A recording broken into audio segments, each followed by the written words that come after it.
Well, hey, good morning. I'm John Strohmeyer with Strohmeyer Law, and today we're going to be talking about why a foreign trust won't reduce your income taxes.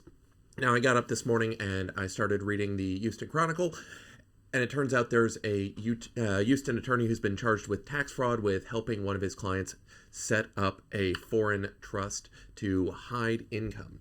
And, well, that's not really a good plan for anybody, so we want to start by going through, well, what happened in this story and take a look at that. So again, Houston attorney charged in $225 million tax fraud. That is a lot of money. What happened? Well, Houston attorney was charged with creating offshore entities and foreign bank accounts to help Robert Smith hide $225 million from the IRS. Now, obviously, this is a bad answer. We don't want, we shouldn't be hiding income and creating offshore entities as a way of getting around what you may be owing in tax. Doesn't mean you can't create foreign trusts. It doesn't mean you can't create foreign entities. But as I like to tell clients, once we start moving things abroad, things get much more complicated, and the rules aren't set up to be easy and even forgiving. The IRS has a lot of reporting that it requires once you've got an asset abroad. Creating these foreign trusts is going to trigger a lot of tax compliance for you, and that's well before we get to any of the tax benefits. So, Carlos Kepke's indictment on Thursday, so tax day, surprise, here you go, follows an October admission by Smith that he had used offshore entity to evade taxes for 15 years. And this is the problem. That things have gotten a bad rap because of this abuse. This is why the IRS goes after it. $225 million is a lot of money. So Smith has avoided prosecution by cooperating in a case against somebody else. Again, using a web of foreign entities. They tend to be set up in the Caribbean, but they could be almost anywhere. Smith has agreed to pay $139 million in back taxes, fines, and penalties. Again, that's a lot of money that had been attempted to be hidden, but they found him. So, and look, from next line, look, in 2000, Kepke created an LLC in Nevis and a trust in Belize to help evade taxes. So basically, they started creating these trusts and entities abroad. The problem is this doesn't really get around a lot of your tax reporting requirements. You're not really going to hide much of anything from the IRS just by creating this web of offshore entities and trusts. And so, then starting in 2007, Smith paid about $1 million to Kepke for creating, managing, maintaining these offshore entities as well as other services. By 2009, he was being paid a small fee to purge the records. Again, that's not a good answer. So the other thing to think about is normally in a tax matter, you've got the IRS has 3 years as a statute of limitations, basically 3 years from the date that you file or the due date if you file before the due date to come back and take a look at things. That 3-year limitation for the IRS to review things can be turned into an unlimited statute if you are hiding or being fraudulent about your returns. So this looks like, even though we're well outside the 3-year limitation, because it's 2021 and we're looking at 2009, well, the IRS is saying, look, we're going to go back and we're going to take care of all of this. So then, because there's probably fraud going on. So Kepke's indictment was unveiled on the traditional date. Traditional deadline, obviously this year it's been pushed back to either May 17th for most of the country or June 12th or 17th for Texas. Commissioner Reddick told senators it would not be outlandish to believe that tax cheats are costing the country $1 trillion or more annually in lost revenue. That's probably accurate. Again, my job as a tax attorney is to assist with managing that, but I'm not here to take things off the books in a way that is not compliant with the law. Like we're not coming in and just pulling money off and not telling the IRS about it. That's not how it's going to work. So the Nevis-based entity that Smith controlled became a partner or member of several other Vista funds. It received distributions, including carried interest from funds between 2010 and 2014.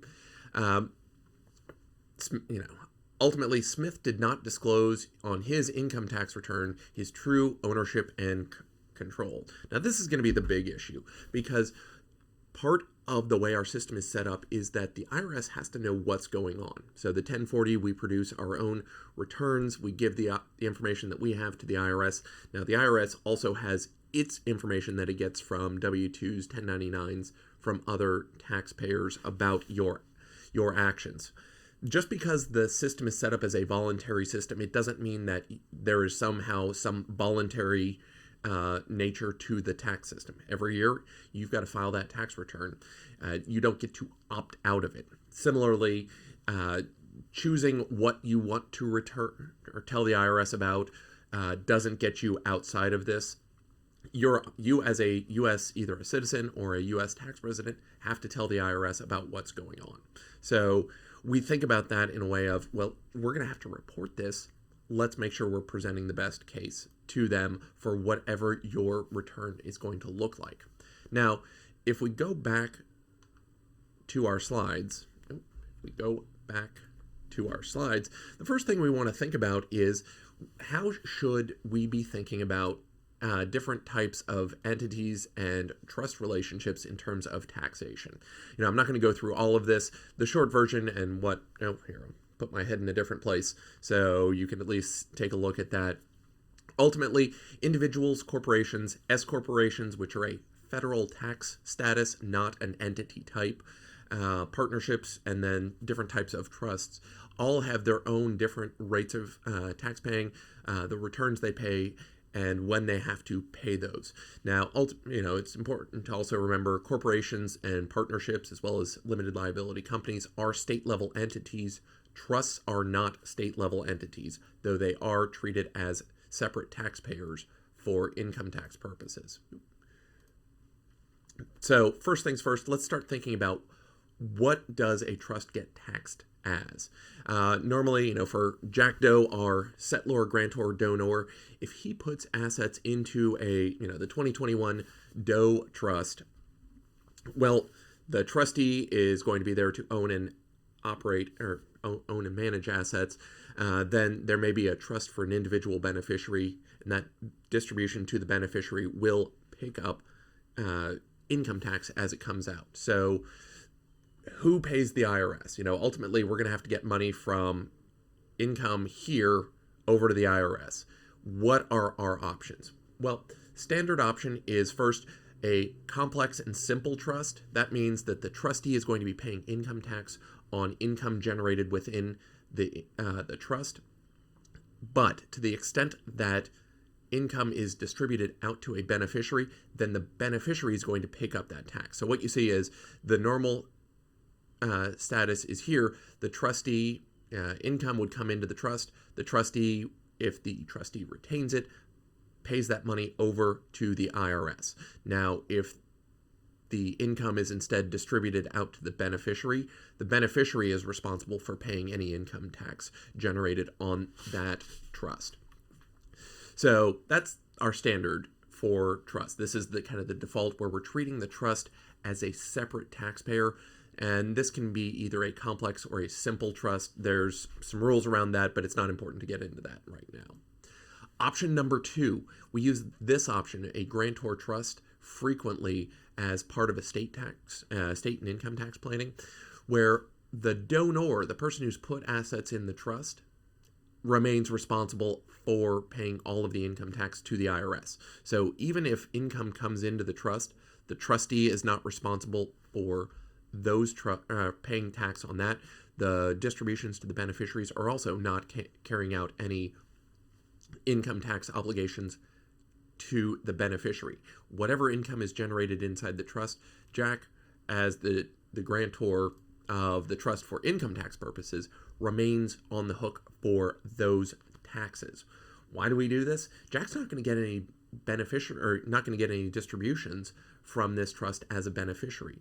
But what he's allowing to happen is he's paying tax, which means the trust assets are growing income tax free. So Jack would remain obligated to pay income tax on whatever's generated within the trust. So if the trust has $100 of income, Jack is going to pay the income tax on that, which means the trustee is responsible or retains that whole $100 either to grow it later or to distribute it out to the beneficiary. A third option is flipping it and saying, well, the beneficiary is going to be taxable on those distributions. We're going to flip the script and say, well, no, trustee, whatever happens, we want you to retain everything in the trust. We don't want you paying any income tax. The grantor doesn't want to pay tax either, but it may make sense for tax planning to have the beneficiary be the one who's paying tax on this. And we could think about this in a case where the beneficiary may have a lower tax bracket, so it may make better sense to have the trustee or to have the beneficiary pick up that income tax. So 3 options. What does this mean in the context of a foreign trust? Well, most foreign trusts are set up to benefit the person who set them up. Typically, when they're trying to shelter income and assets like this, there are a lot of things going on, but my guess is that when they set this up, the rules are set up in such a way that when you've got a foreign trust, and especially if you've got a trust that's set up for your own benefit, a lot of times the owner, the grantor, the donor, the person who's put assets into the trust remains liable for all of the income tax that was generated within that trust. So just by putting it into the trust, it doesn't remove this as a tax obligation for the beneficiary. The problem is you're going to hear, and I've seen articles online that say, well, just go ahead and put all your assets into a foreign trust, because if you put your assets into a foreign trust, then you're not responsible for it. The trustee pays for it. That can work, but the beneficiary better not be you, because if you're still the beneficiary, you're not going to get any tax benefit from it. What you're going to get is a lot of obligations to report and tell the IRS about what you're doing and why you're doing it abroad through this foreign trust. You're not going to pick up any serious tax benefits. You're not going to defer any income. Really, it's going to set things up in such a way that it really is far more complicated for you than makes sense.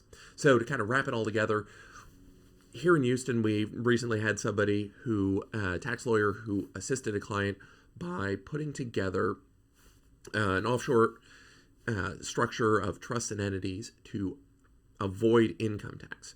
The result, though, was that they did not avoid any income tax. Why? While I haven't looked at things and don't know what that actual structure is, the law generally is set up for U.S. foreign trusts that are set up for the benefit of the person who set up that trust. They still pick up all the income tax on what was happening. So it doesn't matter what complex web you've set up, you're almost certainly still responsible for all the income that was generated in there. So long story short, just creating a foreign trust really won't help you reduce your income taxes. If somebody is telling you that you can set up a trust and avoid income tax while remaining a U.S. citizen or resident in the U.S., really you're being sold a bill of goods that's not going to deliver.